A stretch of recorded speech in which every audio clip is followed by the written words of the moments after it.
Hello guys guys teaching education में आप सभी का स्वागत है। गाइस आज हम बात करने जा रहे हैं डीएलएड सेकंड सेमेस्टर के पेपर 6 हिंदी के अतिलोकप्रिय प्रश्नों की, जो दोस्तों अत्यंत महत्वपूर्ण प्रश्न है, पावन सीरीज से हैं। दोस्तों जैसा कि आप सभी जानते होंगे कि ये अतिलोकप्रिय प्रश्नों की आज सेकंड लास्ट क्लास है। मीन्स पावन सीरीज में जितने भी अतिलोकप्रिय प्रश्न दिए गए थे मैंने लगभग सब करा दिए हैं। एक क्लास इसमें और होगी दोस्तों, बस एक क्लास या 2 क्लास और होगी बस। उसके बाद आप जितने भी अतिलोकप्रिय प्रश्न थे वो कंप्लीट हो जाएंगे। तो दोस्तों आज की क्लास का पहला क्वेश्चन है कि लिखावट शब्द में किस प्रकार का प्रत्यय है। तो दोस्तों लिखावट शब्द में कृत प्रत्यय है और इसमें प्रत्यय क्या है, आवट या वट। और प्रत्यय होता क्या है दोस्तों, तो प्रत्यय हमेशा शब्द के पीछे लगता है। मैंने बताया था दोस्तों, प्रत्यय हमेशा शब्द के पीछे लगता है और अर्थ में भी परिवर्तन ला देता है। उम्मीद करता हूँ आप सभी समझ पाए होंगे दोस्तों।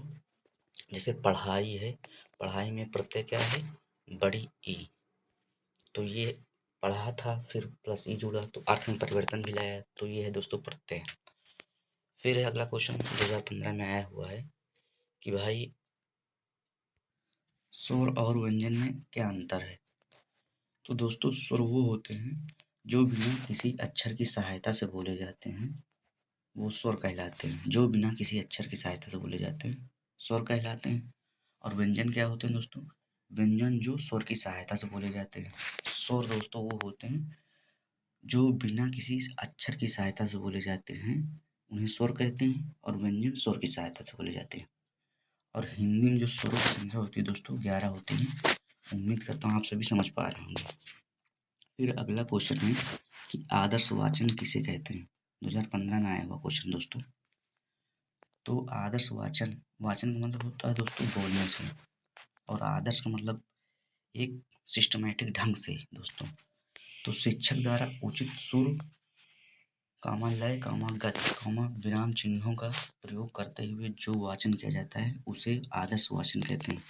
मतलब क्या हुआ दोस्तों इसका, कि भाई उचित सुर, लय, गत होनी चाहिए। मतलब जैसे कोई चीज़ आप पढ़ रहे हैं या बता रहे हैं तो उसमें उतार चढ़ाव एक जैसे लिखा गया है उसके हिसाब से होना चाहिए। मतलब कि सामने वालों को सुनने में अच्छा लगे दोस्तों। गति, विराम चिन्ह, विराम का मतलब ठहरना, रुकना। दोस्तों कहाँ पर रुकना है और किस चिन्ह का प्रयोग करना है, तो वो एक सिस्टमेटिक ढंग से होना चाहिए। इसे ही आदर्श वाचन कहते हैं। नेक्स्ट स्लाइड पे चलते हैं दोस्तों, अगला क्वेश्चन देखते हैं। अनुरक्त एवं निस्सीम शब्द का विलोम लिखिए। 2015 में आया हुआ क्वेश्चन है दोस्तों। तो अनुरक्त का विरक्ति हो जाएगा, विरक्त होगा दोस्तों, यहाँ आधा का हो जाएगा विरक्त। और निस्सीम का हो जाएगा असीम। फिर अगला क्वेश्चन दोस्तों, विस्मयादि बोधक चिन्ह का प्रयोग कब करते हैं। ये भी दोस्तों 2015 में आया हुआ क्वेश्चन है। तो विस्मयादि बोधक का चिन्ह का जब प्रयोग करते हैं, जब जैसे कोई खुशी या कोई दुख व्यक्त किया जाता है तो इस चिन्ह का प्रयोग किया जाता है। जैसे विस्मय है, पीड़ा है, दुख है। अत्यधिक हर्ष, हर्ष का मतलब दोस्तों खुशी होता है, जानते हैं आप सभी। घृणा, नफरत इत्यादि का बोध करने के लिए विस्मयादि बोधक चिन्ह का प्रयोग करते हैं। उम्मीद करता हूँ आप सभी समझ पाए होंगे। फिर अगला क्वेश्चन है कि द्रुत पाठ का क्या अर्थ है। ये भी दोस्तों 2015 में आया हुआ क्वेश्चन है। तो द्रुत पाठ का अर्थ है भैया शीघ्रता से पढ़ना, किसी चीज़ को तेजी से पढ़ना या सरसरी तौर पर पढ़ना। जब हम दो प्रकार के प्रश्न होते हैं दोस्तों, एक सरसरी तौर पर, एक बारीकी। तो शीघ्रता से पढ़ना दोस्तों ये सरसरी तौर पे आ जाएगा। इसमें किसी चीज़ का सार निकालते हैं, मोटा मोटा अर्थ क्या हुआ वो निकालने का प्रयास करते हैं। फिर नेक्स्ट स्लाइड चलते हैं दोस्तों। अंश और अंश शब्द का क्रमशः अर्थ लिखिए। दोनों सामने देख पा रहे होंगे दोस्तों, एक में सपेरा वाला सा है, एक में सलजम वाला सा है। तो भैया जिसमें सलजम वाला सा है उसका अर्थ होता है अंश का भाग, और जिसमें सपेरा वाला सा है उसका अर्थ होता है कंधा। 2016 में आया हुआ क्वेश्चन दोस्तों। फिर अगला क्वेश्चन है कि स्वर किसे कहते हैं। तो इससे पहले फिर आया हुआ क्वेश्चन है कि भैया स्वर वो होते हैं जो बिना किसी अक्षर की सहायता से बोले जाते हैं। तो दोस्तों यहाँ पर लिखा हुआ है कि स्वर का अर्थ है ऐसा वर्ड जिसका उच्चारण अपने आप हो सके, कॉमन उच्चारण के लिए दूसरे वर्ड से मिलने की आवश्यकता ना हो। वही बात हुई दोस्तों कि स्वर वो होते हैं जो बिना किसी अक्षर की सहायता से बोले जाते हैं, स्वर कहलाते हैं। और हिंदी में स्वर की संख्या 11 होती है। और व्यंजन जस्ट इसका उल्टा होता है, व्यंजन स्वर की सहायता से बोले जाते हैं। फिर अगला क्वेश्चन है, निम्नलिखित शब्दों के विलोम शब्द लिखिए। उत्थान कॉमा मूक। तो उत्थान का मतलब पतन हो जाएगा, पतन का मतलब गिरना या नीचे, और उत्थान का मतलब उठना या ऊपर। मूक का मतलब होता है दोस्तों बोलना, तो मूक, और इसका अर्थ वो हो जाएगा विलोम दोस्तों वाचाल। फिर नेक्स्ट स्लाइड चलते हैं दोस्तों। अगला क्वेश्चन है कि बड़ा आ उपसर्ग से बनने वाले दो शब्द लिखिए। तो दोस्तों बड़ा आ उपसर्ग से बनने वाले दो शब्द हैं आजन्म, आगमन, आकाश। आजन्म, आकाश, आगमन है दोस्तों। तो दोस्तों उपसर्ग हमेशा आगे लगता है शब्द के, और प्रत्यय हमेशा शब्द के पीछे लगता है। फिर अगला क्वेश्चन है कि जिस शब्द का प्रयोग संज्ञा के स्थान पर होता है उसे क्या कहते हैं। तो भैया जिस शब्द का प्रयोग संज्ञा के स्थान पर होता है उसे सर्वनाम कहते हैं। कुछ शब्द संज्ञा के स्थान पर बोले जाते हैं, उन्हें सर्वनाम कहते हैं। संज्ञा के स्थान पर बोले जाने वाले शब्दों को सर्वनाम कहते हैं। फिर है क्या, संज्ञा सर्वनाम की विशेषता बताने वाले शब्दों को विशेषण कहते हैं। और संज्ञा क्या होता है दोस्तों, किसी व्यक्ति स्थान नाम, किसी व्यक्ति स्थान नाम किसी का बोध हो तो उसे संज्ञा कहते हैं। तो भैया सर्वनाम क्या है, जैसे हम है कौमा आप है कौमा मैं है,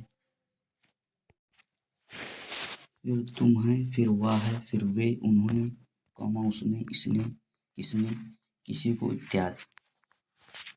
तो दोस्तों अगला क्वेश्चन देखते हैं, पत्र कितने प्रकार के होते हैं। 2016 में आया हुआ क्वेश्चन है। विषय वस्तु एवं शैली के आधार पर पत्रों को दो वर्गों में विभाजित किया गया है दोस्तों। एक होता है औपचारिक, दूसरा होता है अनौपचारिक।